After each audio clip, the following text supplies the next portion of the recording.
Good morning, everyone, and welcome to June's Power Hour of Budget Forecast Return. I can see there are a few people still joining, so I'll give them a moment before we start. I'd just like to say thank you for taking the time out of your busy schedules to join us today. I'll be shortly handing over to Tandu, who will be delivering this presentation this morning. But before I do, I want to run through some housekeeping. Next slide, please.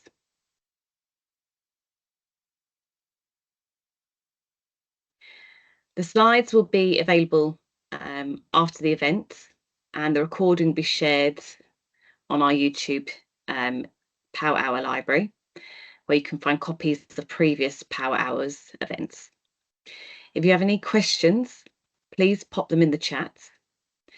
And if you see a question which resonates with you, please use the upvote button. We can only answer questions that relate to the presentation today and not specific questions to your trust. So if you have any other questions, please use the customer help portal, which will be popping in the chat, just as a reminder. I will now hand over to Tandu. Next slide, please.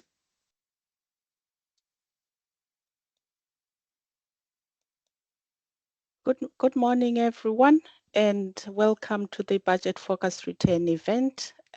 We appreciate your joining us today. Just before I go into the presentation, I'd just like to mention a few things. We are not going to be covering anything to do with teachers' pay today. We do not deal with teachers' pay at all, as there is a separate team that deals with that. So we are not going to be picking any questions that has to do with the teachers' pay. During the presentation, I'm going to be mentioning a few acronyms that I wish to explain before I go into it. So I might say the department, or I might say DFE. This is the Department for Education. I might mention MAT. This stands for Multi-Academy Trust, or SAT, which stands for a single academy trust. I could mention GAG, which stands for General Annual Grant. So today I'm going to give a little context around the Budget Focus Return, BFR. What is it? Why is it important? Who needs to complete the return? I'm going to give you some dates and timelines. We're going to give you advice and answer some questions. We are also going to have a little demo, which will sort of give a glimpse into the online form and show you how to navigate and complete the form.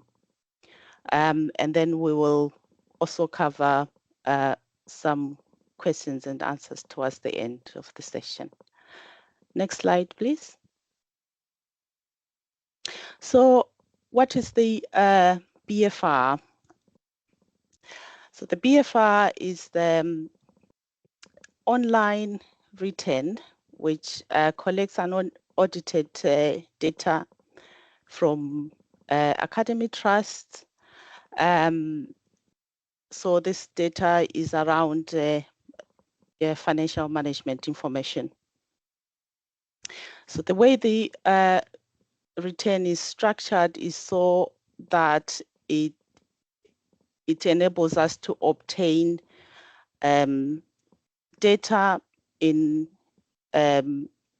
academic period cycles, and also data in financial period cycles. I'll explain this a bit more. So the academy reporting cycle starts from September ending in 1 year ending in August the following year. So this will be the cycle that you are familiar with as schools and academies. So the financial reporting cycle, this is the reporting cycle that the wider government uses, and it starts on the 1st of April, ending on the 31st of March the following year. The budget forecast return also collects revenue data. So this is your GAG and other grants. It also covers things like staff costs and other running expenses for your academies. It collects capital data.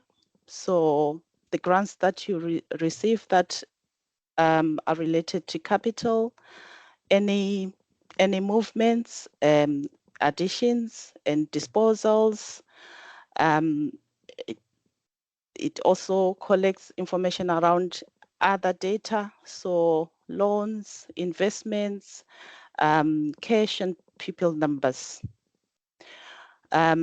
We also collect information around the reserves, which I'm going to mention a bit more within this presentation. Next slide, please. So why do we collect this information? Why is the BFR important? So the budget forecast return is probably the most important, one of the most important returns that you complete.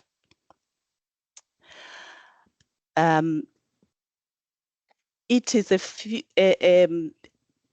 future focused type of collection or data compared to other collections that you will do, like the annual return, for example. So the budget forecast return is the only source of information that the Department of Education has around the school's budgets and forecast information. It gives the department the assurance that the financial governance is being met as prescribed under the Academy's Trust Handbook Section 2. It also helps the Department for Education fulfill its responsibilities as an organization. As you know, the department is part of government, and government requires the department to do its own return, just like you are doing your return.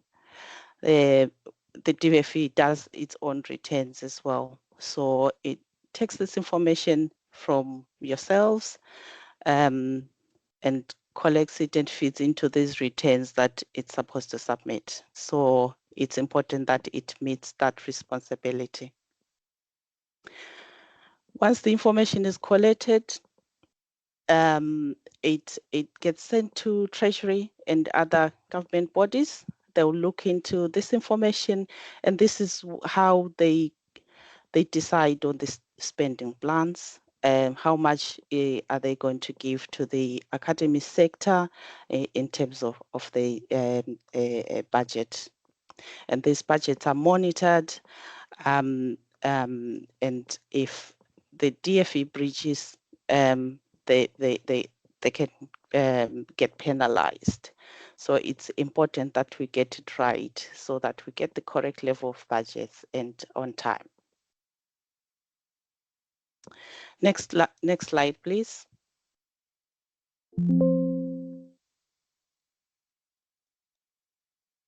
So I'm going to give you a few important dates. For those who do not already know, the budget forecast return is now live. It opened on the 3rd of June and it will close on the 28th of August 2025. if your trust was live, but by the 30th of April, if your trust was active, then you must complete the budget forecast return. So what periods are included in the return, and what do you need to do? So the return will ask you to populate historic data. So this is prior year, 2023-24. So for that section of the form, it will be pre-populated for you. The way we pre-populate is we complete the columns for September 2023 to March 2024. Your responsibility as a preparer is to check that this information is correct as pre-populated. If you need to change anything, you still have the opportunity to go on the totals column and do your amendments then. There's also the current data, which is for the current year, 2024-25, running from September 2024 to August 2025. The trust preparer will need to complete this section.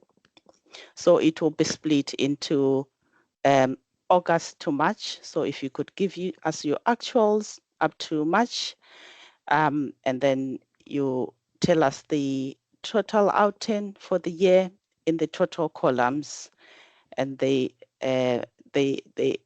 forecast columns, which is April to August, will be calculated automatically. So the same will be required for forecast data for 2025-26, which is year one or next year. The trust will need to populate this in the same manner. We also have this summary section, which will pull in 2026-27 and 2027-28. So sort of year 2 and year 3. These will need to be populated by the trust preparer. For the trust that is automated, the prior year data will also be pre-populated for you. Next slide, please. So what's new this year? So every year we look at your feedback and we make appropriate changes and improvement to the forms. So this year we've made updates around help desk and narratives on the form, so that it's easy to understand as per feedback that we got from you. As you know, last year there was an introduction of the DFE ICT technology policy standards. So when you completed your form last year, the prior year or the historic data was grayed out, or the historic section of the form was grayed out, so you didn't have to populate that. But this year, you need to tell us what your figures were for last year. If last year you completed your current year figures for technology splits, your prior year or your historic data will be pre-populated for you this year. So you just go in and check that things are as you expect, and then you just continue with the current year and year one and other sections of the form. Some of you would know that we've got a question and answer sessions that we run twice a week once the form has gone live. This is still happening this year, but the sessions are now hosted on Eventbrite. So I ask some of my colleagues to put the link in the chat for where you can go and view the dates and register, so that you can come on and ask us questions if you need to. Or you could just go to our gov.uk website and go to the section that says Getting Help. And on there, you should be able to see the link that will take you to the Q&A session on Eventbrite.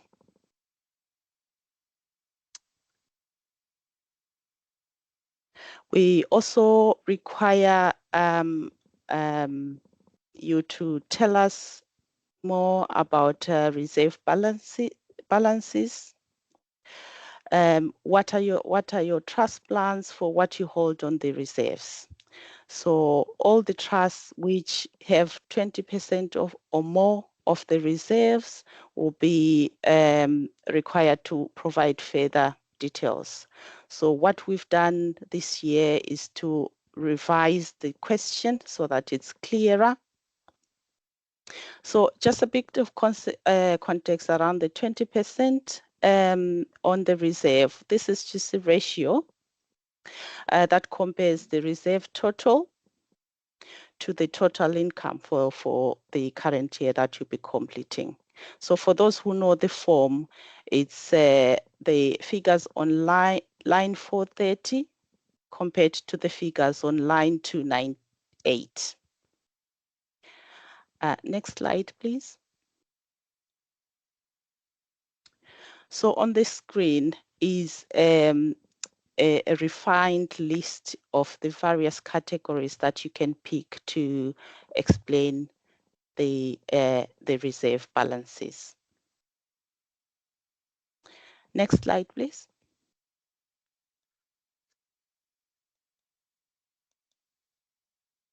I'm going to pause here for a bit and we're going to listen to a demo of the form. And then after that, I'll cover a few slides and then we go to the question and answer section.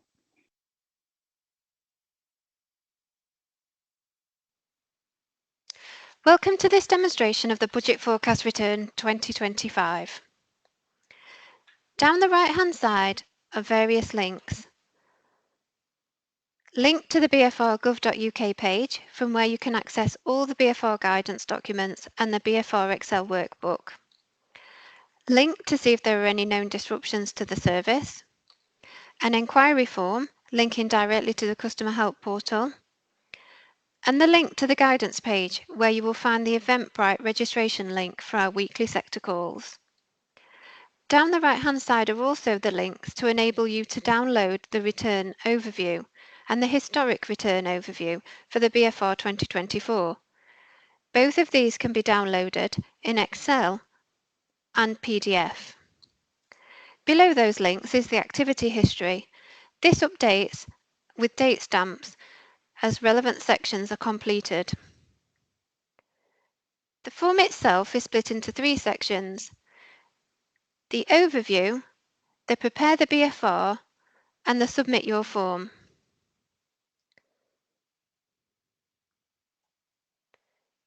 The first section, the overview, is split into the introduction, external preparer details, and finance questions. With the introduction section, you must review all the details regarding your trust and enter your contact details. These contact details are important, as if we identify any issues with your return, we are able to make contact directly and resolve the issue swiftly.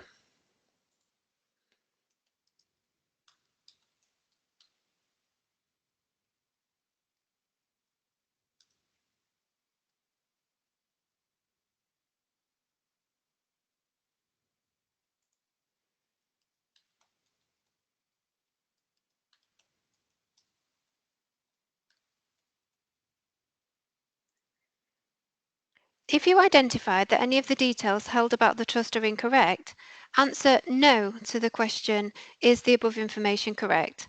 The text box will then appear to allow you to enter further details to explain where the inaccuracies lie. If all the details are correct, select Yes and mark as complete. With the External Preparer Details section, this is not required to be completed by all trusts. However, even if you don't have an external preparer, you do still need to mark the page as complete. If you do have an external preparer, you'll need to click on the Add an External Preparer button. By doing this, it opens up and you can enter the details as required. Once you've entered the details and marked as complete, the named external preparer will be able to access your BFR through their own DFE sign-in account, providing that they have correctly registered with us.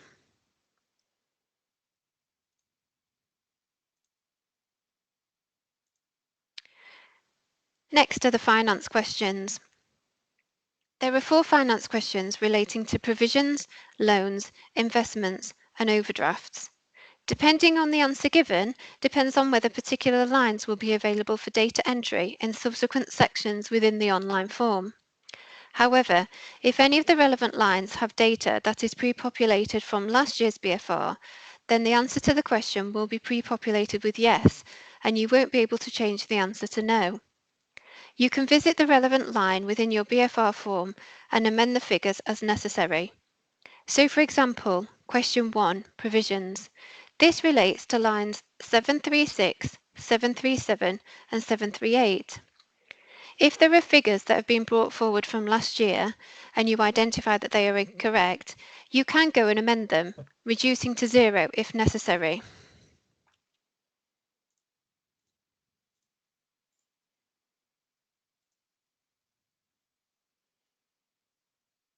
Once the overview section is complete, you will then be able to access section 2 of the BFR. You'll notice now that this has changed to not started instead of cannot start yet. Remember, each page of the overview needs to be completed before you can move on to the section 2.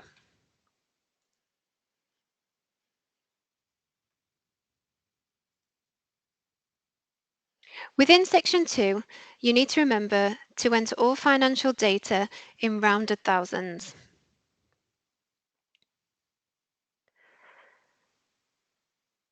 Section 2 starts with pupil numbers. These are not entered into rounded thousands and are just the actual or estimated total number of students. Last year, ICT lines were introduced into the BFR in both revenue and capital sections, and as such, trusts were not required to complete the first 3 columns. However, this year, all 3 columns are available for data entry, if relevant. Also, the chart of account codes have been mapped to the ICT lines where possible.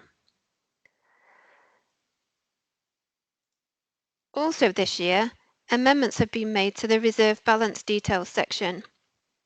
This section is only relevant to those trusts that have a reserves balance in August 25 greater or equal to 20% of their 24-25 income. If this is not the case, this section will not be available for completion. You will see it on the list, but there won't be an option here to encourage you to enter it. For those trusts that were required to complete it last year, you will notice that the categories have changed. This has been covered earlier in the Power Hour presentation. The first requirement of this section is to enter the actual reserves held for contingency and also provide details and context. Then it's required that the main plans for the remaining balance is identified in the following categories.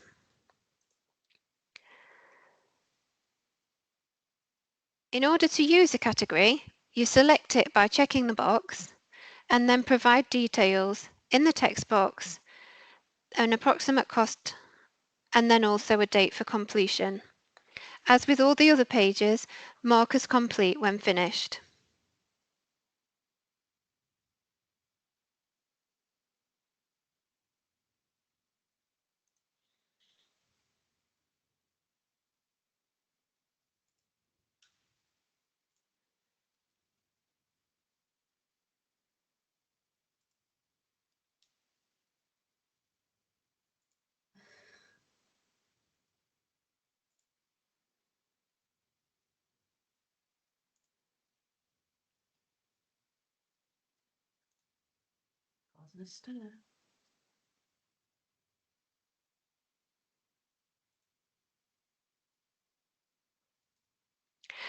Within the Trust Revenue Reserve section, line 1001, total reserves, comprises of reserves held centrally, line 1000, reserves held at academy level, the 800 lines, and any adjustments to revenue reserves balances in 1002.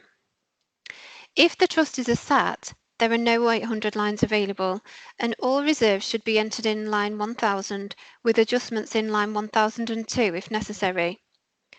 If the trust is a MAT, there will be this question: do you pool all of your GAG funding and revenue reserves are held centrally? If the answer is yes, then line 1000 should be used to report the reserves, again with adjustments made as necessary in line 1002. If the answer is no, an 800 line will appear for all academies.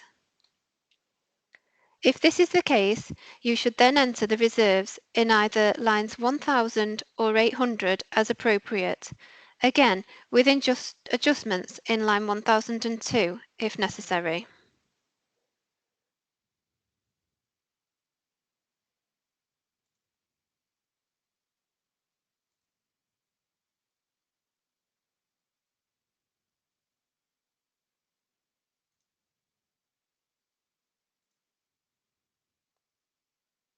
In the 3-year forecast section, the figures for 2025 and 2026 will be carried down from earlier in the form, with column 2 and column 3 to be completed.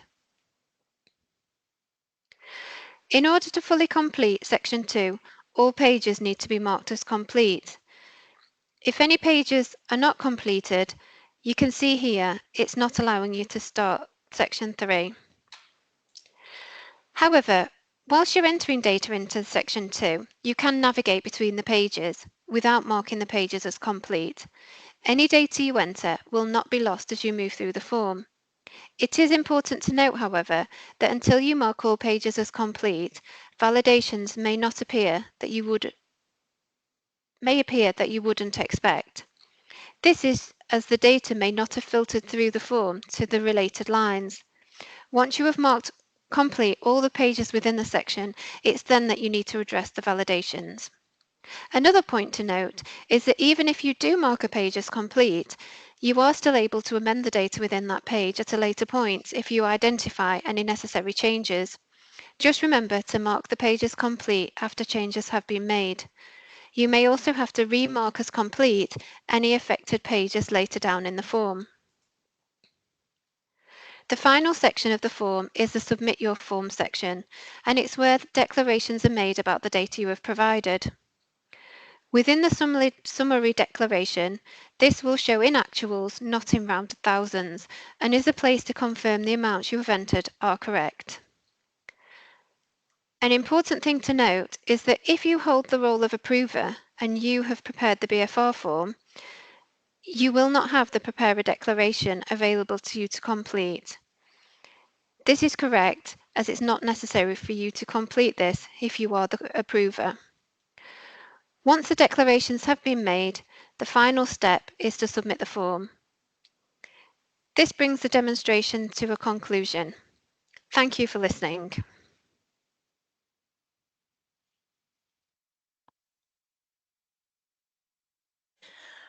Thank you for listening to that demo. Now we're gonna move on to the most common questions that we get asked.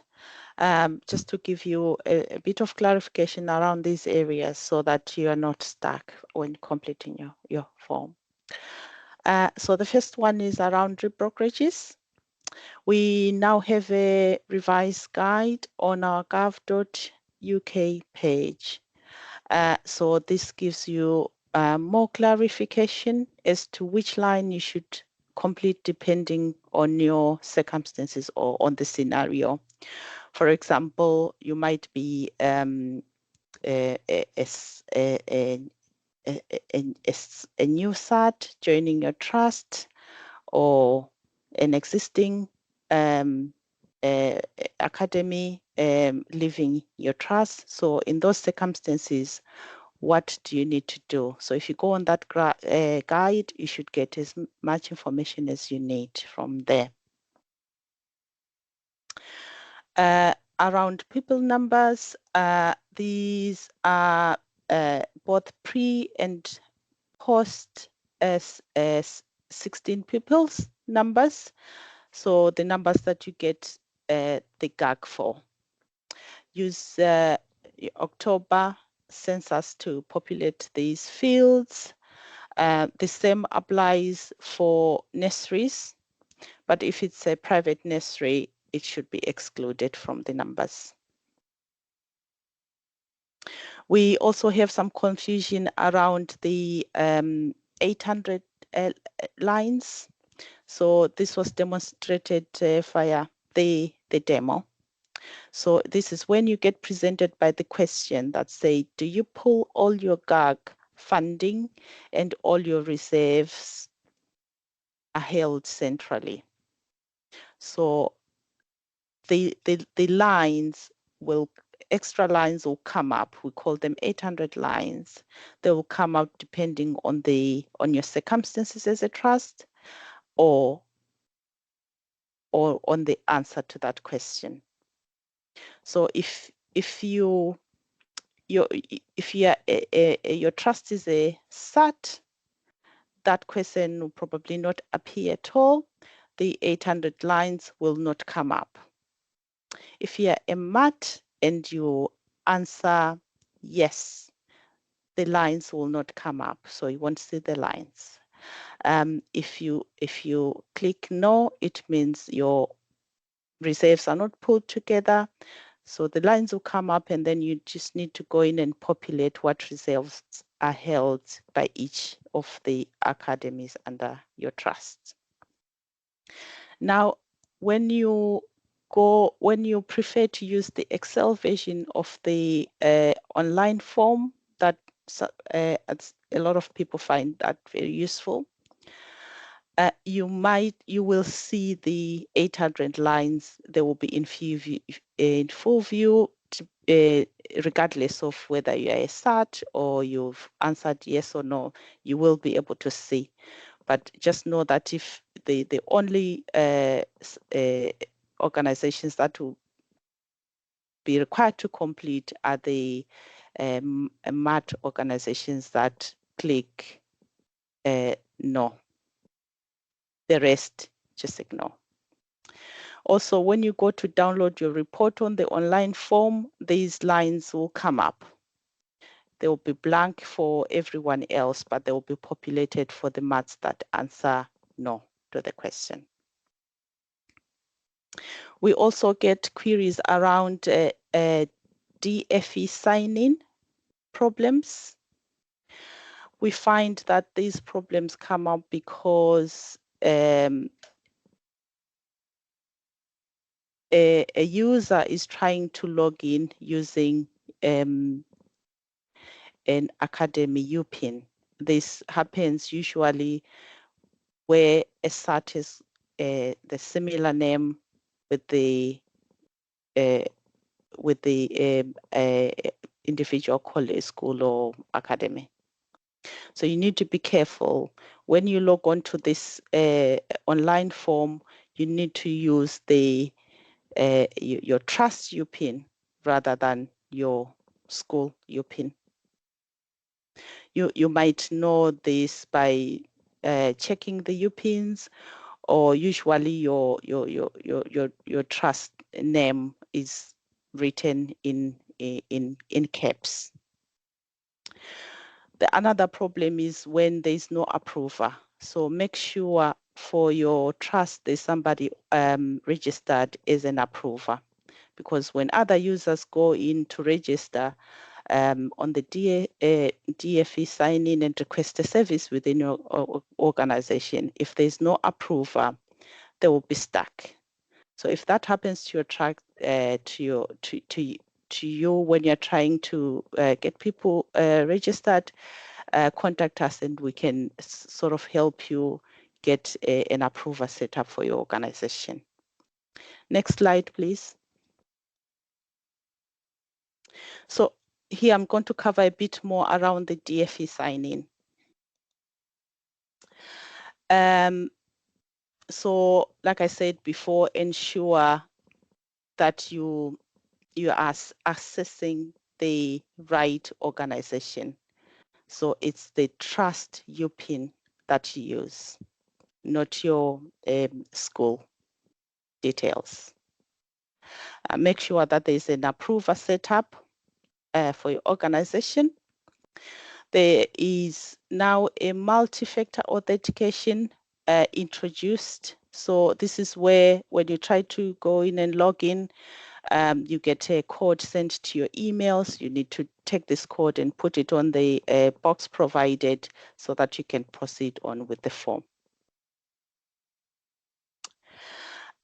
If you have external preparers, make sure you let them know that they need to go into the DFE sign-in service and register themselves on there by opening an account. You as the existing users, you cannot add an external preparer. So once they've registered on the DFE sign-in service, the internal users can now go in on the form and enter their details on the online form. This will be on the overview section, external preparer. Next slide, please. So what is the best practice? How can you make sure that your process is as smooth as possible for completing the return? So ensure that your users in the trust are maintained. So do a regular housekeeping to make sure that those who have left, you remove them from the list. And if you've got new employees, make sure they are registered and everyone on your list can access the form properly.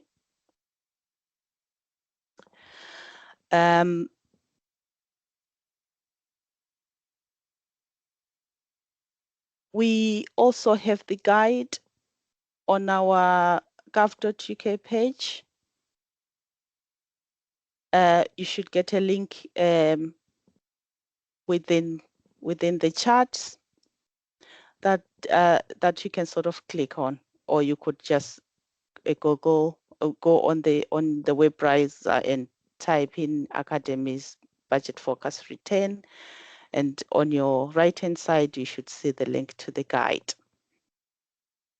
Make use of this guide because this is where all the information is to help you go around the form. We also have the Excel version of the form. This is not the main form. So to complete and submit your return, you need to do it on the online form. But most people find it useful to start off in the Excel version of the form, complete all section, and then when you get to the online form, it's just a case of transferring what you've got on Excel onto the online form and then submit. However, you should note that the Excel version of the form might not be accessible to everyone. So if you're one of those people that are affected, we encourage you to just use the online form. Like I said before, we've got regular question and answer sessions that we run twice a week. There will be a session once a week when it's school holidays. These are now run via the Eventbrite. Do attend these because you get the chance to have your questions answered on a face-to-face basis or by a real person. If you can't wait until these question and answer sessions that run twice a week, you can go on a chat board. This is where we've got like common questions. So they'll be listed. If you go on that link, the questions will be listed, and then you just choose the one that is close to what you're looking for, and you will get a virtual answer to that question. My colleagues will put a chat, a link in the chat so that you can follow that if you want, but it's on our gov.uk webpage as well. If your question is still unanswered, you can raise a query via the customer help portal, and one of our team will pick that query and come back to you. Make use of the school resource management webpage. I'll request my colleagues to put it in the chat so that you've got it. This is useful information around the tools that can help you complete your form, information, training, guidance, and other resources for schools. The next one I think is very important for making sure that you submit within deadline. So make sure that you don't leave it too late to engage with your trustees for sign off. Plan ahead, make sure you've allowed enough time so that they're available to sign off stuff for you that's got to do with your budget focus return. If you are struggling with the assumptions, it will be helpful for you to list a few assumptions and pass them by your trustees who can help you pick an option. So you're just helping them help you, basically. Around the teachers' pay, we are delighted that this year the decision came early, so you can get on with completing the form early rather than waiting for the decision, as you've seen in the previous year. Unfortunately, we can't give you more information about the teachers' pay because it's out of our remit. However, we've got the information and advice on our guide, so make sure you visit our guide on section 3. It will give you more detail. There is also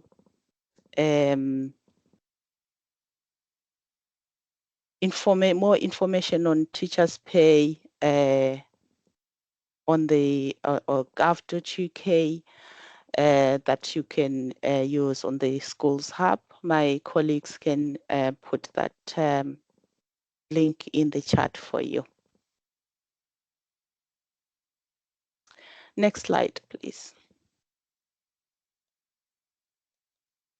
So we are sort of coming towards the end, and we would welcome feedback around how we've done today. And you will also have the opportunity to complete a post-completion survey. Once you've done your form, that survey will be sent to you.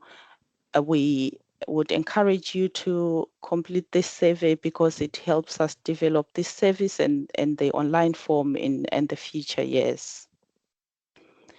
We will now go to the question and answer session, and I'll invite my colleagues just to see if we've got questions to cover. I'll just take 2 minutes for a pause to ask you all please to complete our feedback form. The link has been put in the chat, so if you click on that, it will take you to the feedback form, or at the end of the session on the last slide, there'll be a QR code. We really appreciate your feedback regarding the power hours, and it's really useful for us in shaping our power hours going forward. So really appreciate that. If you could just take a couple of minutes to fill in our feedback form. Thank you very much.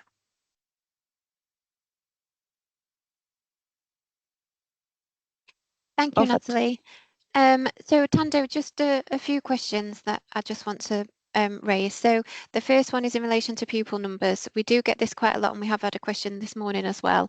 So in relation to pupil numbers, which year, can you just clarify which year we should be using, which year should the trust be using? So for example, for academic year 23-24, which census should be used?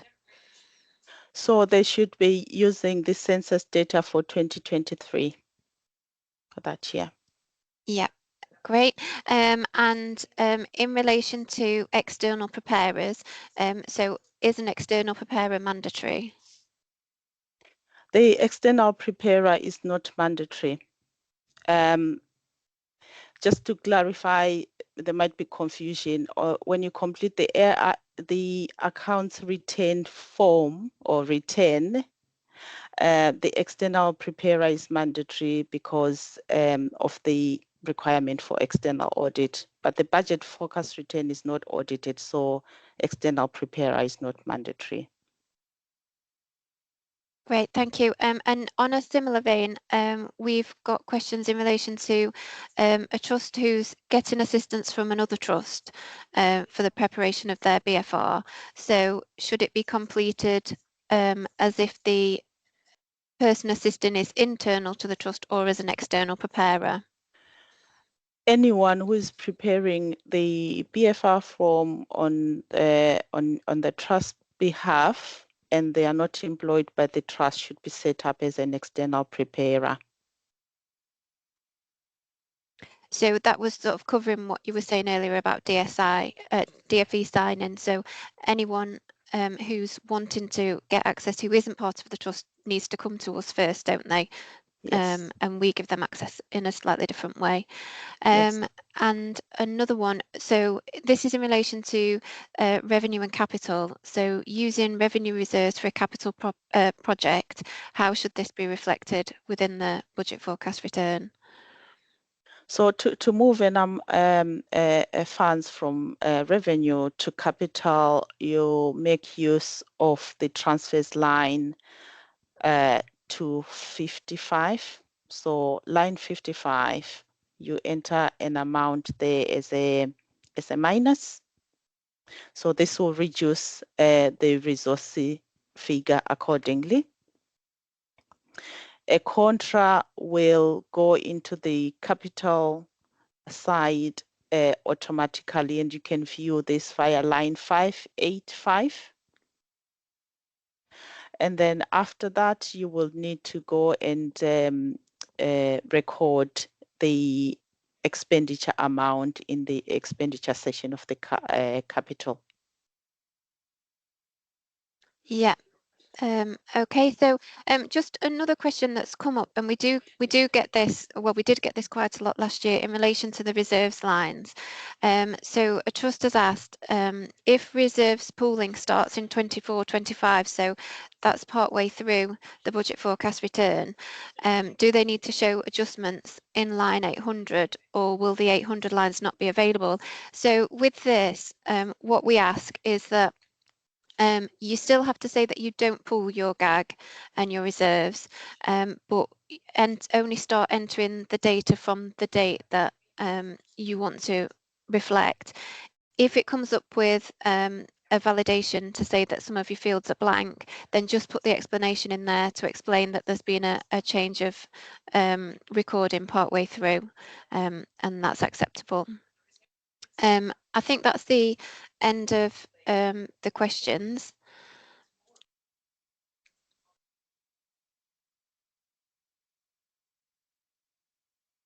I'll Thank pass you it very over to you, Claire. Yes, thank you very much. We found that talk very informative and interesting. And we now have the QR code if people want to take a moment to scan it and give us some feedback on today's presentation. And just to mention what's coming up next in July, we have the Academy Trust Handbook Power Hour. The date is still to be confirmed. But I'd like to say thank you very much for attending today and for your feedback and questions. And thank you, Tando, for presenting, and Jessica. Thank you, Claire, for hosting us. And thank you, everyone, for attending.